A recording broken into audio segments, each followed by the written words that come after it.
appunto sul vista astrofisico, su stamponiere come si forma da una stella che comincia a collassare, no? Poi la gravitazione sta attrattiva, collassa, poi a forza nucleari si cercano di arrestare il collasso, e questo che succede in Susò, e quindi comincia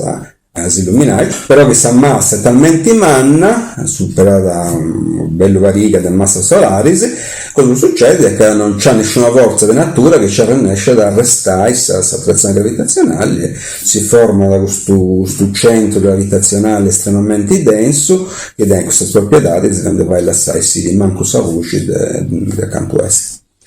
Continuiamo, quindi non si binti che tu scasti a Saguisovus non si binti poi sta voce di esso in modo indiretto noi andiamo a castigare certo logo del universo e bioso graduati massa che girano accanto non si bin nulla e tanto da questo punto no, in cui tutto i pianeti i galassi questo vieste attraverso una materia di girano accanto poi quando bioso traiettorie di questo soggetto in cui una massa meda manna per esempio sul centro della stessa palla questa galassia nostra ciao stamponiello